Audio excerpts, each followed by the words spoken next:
बताने वाला आपको कल हम लोगों ने पढ़ा इलेक्ट्रिक करंट। इलेक्ट्रिक करंट क्या होता है? The flow of charges is called current. कल हमने बताया था कि चार्जेस की यूनिट क्या होती है? कूलम। दो आवेशों के बीच में जब समान होते हैं तो उनमें प्रतिकर्षण बल होता है, फोर्स ऑफ रिपल्सन होता है। जब दो विपरीत आवेश होते हैं तो उनके बीच में फोर्स ऑफ अट्रैक्शन होता है। और कल मैंने कूलम का नियम भी बताया था कि दो आवेशों के बीच लगने वाला आकर्षण या प्रतिकर्षण बल उन आवेशों के गुणनफल के अनुक्रमणपाती तथा उनके बीच की दूरी के वर्ग के व्युत्क्रमानुपाती होता है। उसके बाद हमने इलेक्ट्रिक करंट बताया था। इलेक्ट्रिक करंट के लिए दो चीज का होना आवश्यक है। जैसे यदि हम किसी दो ट्यूब ले लेते हैं और इसमें पानी लगा देते हैं, ये फ्लो कब बनेगा? इसमें एक भी थोड़ा कम, एक का लेवल थोड़ा नीचे कर देते हैं, एक का लेवल हाई कर देते हैं। मतलब ये क्या हो गया? एक तरह से पोटेंशियल डिफरेंस हो गया, दोनों के बीच में विभव का डिफरेंस हो गया। अब इनके बीच में करंट बह सकता है। ये वाटर कैसे फ्लो करेगा? अप से लोअर में फ्लो करेगा। कब तक फ्लो करेगा? जब तक कि दोनों की ये स्टेटस बराबर ना हो जाए, तब तक इसमें से वही हाल करंट का भी होता है। करंट के लिए पोटेंशियल डिफरेंस का होना अति आवश्यक है। Electric current is equal to I is equal to Q upon T। कल हमने पढ़ा था I is equal to Q upon T। एकांक समय में विद्युत आवेश जितना प्रवाहित होता है उसी को हम विद्युत धारा कहते हैं, इलेक्ट्रिक करंट कहते हैं। अब हम यहाँ पे आज पढ़ना शुरू कर रहे हैं direction of electric current. Electric current की दिशा क्या होती है? तार में सर्वप्रथम बताएंगे, तार में कोई हम वायर ले लेते हैं या कोई तार लेते हैं तो उसमें इलेक्ट्रॉनों की स्थिति पहले एट रैंडम होती है। उसमें कोई फिक्स नहीं होता कि उसकी डायरेक्शन क्या है।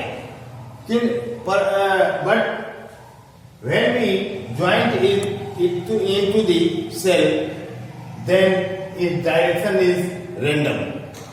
जब हम उसे सेल से जोड़ देते हैं तो उसकी दिशा इलेक्ट्रॉन्स की रैंडम हो जाती है। और सेल का एक सिरा पॉजिटिव होता है, दूसरा सिरा नेगेटिव। पॉजिटिव एक तरफ से और नेगेटिव से एक तरफ से। ये जो करंट फ्लो ऑफ करंट होता है वह प्लस टू माइनस होता है। तार में क्या होता है? Plus two minus. करंट की दिशा किसी तार में क्या होती है? प्लस से माइनस की तरफ होती है। और यार अपनी वायरिंग जो हम लगाते हैं, यदि हम कोई सेल लगा दें, कोई स्विच लगा दें और एमीटर, वोल्टमीटर एंड रेजिस्टेंस, इसको हम कैसे जोड़ते हैं? अब इस बात को मैं बताने चल रहा हूं। किसी सेल में जो बड़ा वाला सिरा होता है इसे प्लस करते हैं और छोटे वाले को माइनस करते हैं। इस पूरे डायग्राम को हम क्या कहेंगे? Electric circuit. जिसमें से इलेक्ट्रिक का प्रवाह होता है, विद्युत फ्लो करती है, this is called electric circuit. इसमें हम एमीटर को सीरीज में जोड़ते हैं और वोल्टमीटर को पैरेलल में जोड़ते हैं। एक बात और बताना था, एमीटर का रेजिस्टेंस बहुत लो होता है, वोल्टमीटर का रेजिस्टेंस हाई होता है। और रेजिस्टेंस को हम दो प्रकार से लिखते हैं। एक तो ये रेजिस्टेंस है, ये फिक्स रेजिस्टेंस है, और एक इस तरह से करके अगर हम इस तरह से लगा देते हैं, this is called variable resistance. जैसे हम ये आपका फिक्स रेजिस्टेंस है और यह वेरिएबल रेजिस्टेंस है। वेरिएबल रेजिस्टेंस आपको देखने में क्या मिलता है, जैसे हम कोई पोटेंशियल बॉक्स लगाते हैं, पोटेंशियल बॉक्स में 5 एम्पीयर निकाल लेते हैं, 2 एम्पीयर निकाल लेते हैं, तो उसमें वेरिएबल रेजिस्टेंस मिलता है।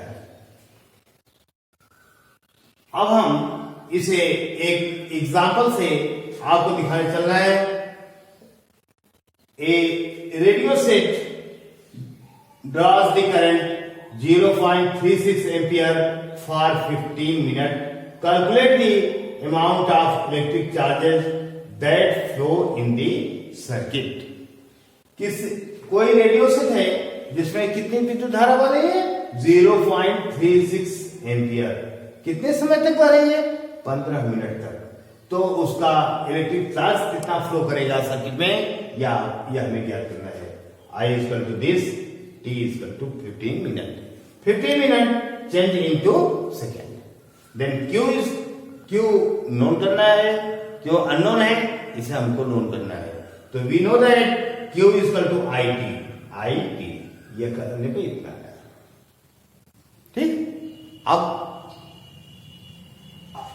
हम थोड़ा सा आपको अगला टॉपिक ओम्स लॉ के बारे में बताएंगे कि ओम्स लॉ क्या होता है। We describe Ohm's law at constant temperature and pressure, the current flowing through the conductor is directly proportional to the potential difference. Ohm's law. At constant temperature, the current flowing through the conductor is directly proportional to the potential difference across the end. So we can take the Ohm's law is depend on the potential difference. Ohm's law is depend on the potential difference and current. So relation between potential difference and current is called Ohm law. So V is proportional to I. V is equal to Ri, where R is the resistance. R is equal to V upon I, and unit of R is equal to volt per ampere. So it is called ohms. Unit of resistance is called ohms.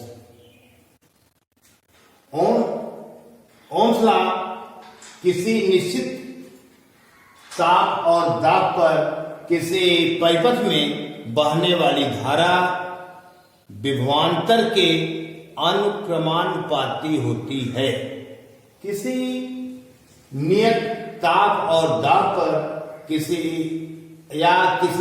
तार की यदि भौतिक अवस्था में कोई परिवर्तन न किया जाए तो तार में बहने वाली विद्युत धारा विभवांतर के अनुक्रमानुपाती होती है। This is Ohm's law. For example, we take an example. A simple electric circuit has 24 volt battery resistor of 60 ohm. What will be the current in the circuit? यदि किसी इलेक्ट्रिक सर्किट को 24 वोल्ट की battery से जोड़ा जाए, now we take what is battery? What is the relation between battery and cell? The combination of two or more than two cells is called battery. दो या दो से अधिक सेल्स को जोड़ दिया जाए तो इसमें हम क्या बोलेंगे?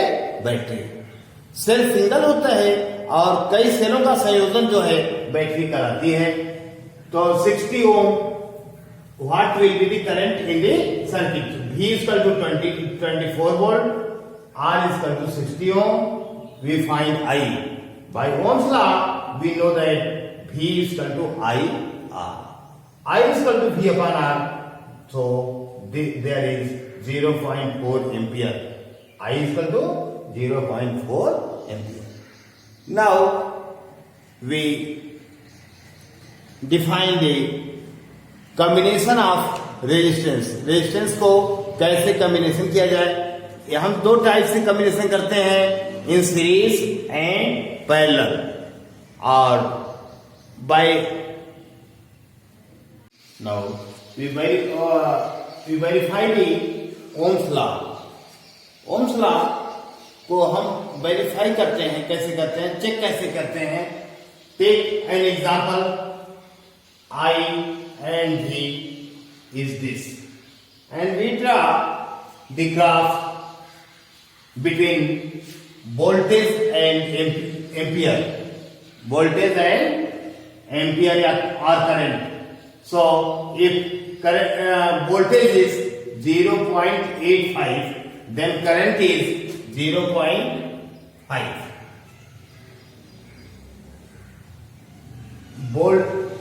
Voltage is 1.7. Then this. So if we draw the graph, then this graph is always we find a straight line. This straight line, this graph shows the R is equal to V upon I. जब भी इस graph में कहीं पर भी हम अगर check करते हैं तो वहां पे रेजिस्टेंस ऑलवेज सेम रहता है. Resistance is equal to V upon I. V upon I का मान प्रत्येक जगह पे सेम रहेगा. यह दिखाता है कि this verifies the Ohm's law. For this if we draw a circuit diagram and then this is the battery and emitter, voltmeter, or this we check the resistor of this wire and this is reactant. Reactant माने इसका यह variable है. हम अलग अलग जगहों पे इस की को हम अलग अलग जगहों पर रख के इसका एमीटर से ये ज्ञात करेंगे, वोल्टेज ज्ञात करेंगे. तो आई और भी अलग अलग हमको मिलता चला जाएगा. हमने अभी आपको बताया कि एमीटर को हम सीरीज में जोड़ते हैं और वोल्टमीटर को पैरेलल में जोड़ते हैं. ऐसे जोड़ने के बाद हम अलग अलग अगर वेरीफाई करें तो ये जो ग्राफ आता है V और I में, this is always a straight line. This shows that this verify the Ohm's law. Now we see we talk about the good conductor, semiconductor, and insulator.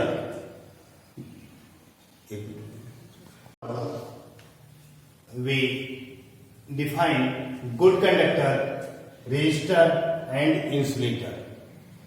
Good conductor, the substance which has low electric resistance.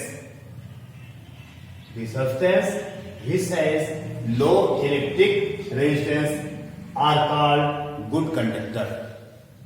जिसमें बहुत वह substance जिसमें बहुत ही कम electric प्रतिरोध होता है, उसे हम गुड कंडक्टर कहते हैं. For example silver, copper, aluminium. यही कारण है कि हम जो तार बनाते हैं, जो वायर यूज करते हैं, वह ज्यादातर कॉपर और एल्यूमिनियम के होते हैं. सिल्वर का प्राइस बहुत ज्यादा होने के कारण हम सिल्वर के वायर को यूज नहीं कर पाते. सबसे बेस्ट कंडक्टर अगर किसी को कहा गुड कंडक्टर में कहा जाए तो वह है सिल्वर. दूसरा है resistor. The substance which have high electric resistance in comparison of good conductor is called resistor. For example the alloy माने मिश्र धातुएं, जैसे nichrome, nickel plus chromium. Nichrome, manganese, tungsten are called resistor. इसको हम जैसे हम घरों में यूज करते हैं, हीटर का यूज करते हैं, इलेक्ट्रिक प्रेस का यूज करते हैं, या बल्ब में हम एक फिलामेंट यूज करते हैं, तो अभी तार किसके बने होते हैं? नाइक्रोम के बने होते हैं।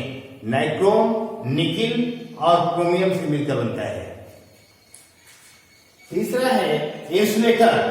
इंसुलेटर में होते हैं जिसका रेजिस्टेंस वेरी वेरी हाई होता है। The substance which have very high resistance there are no electric current pass through the insulator. इसमें से इलेक्ट्रिक करंट पास नहीं होता।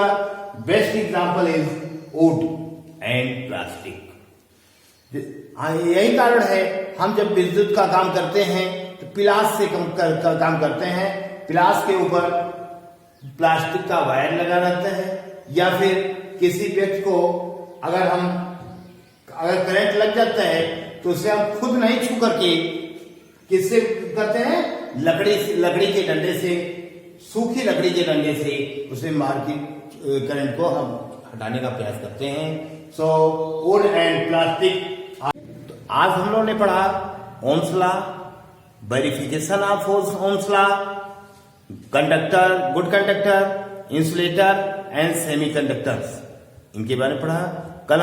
कल हम पढ़ेंगे इफेक्ट विच डिपेंड पढ़ेंगे रेजिस्टिविटी। What is resistivity?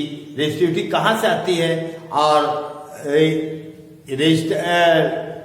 विद्युत धारा, तार की लंबाई किस बढ़ा दी जाए, तार की लंबाई बढ़ा दी जाए, तार की मोटाई बढ़ा दिया जाए तो क्या असर पड़ता है, इन बातों को हम कल पढ़ेंगे रेजिस्टिविटी के तहत। ठीक, आज के लिए बस इतना ही। धन्यवाद।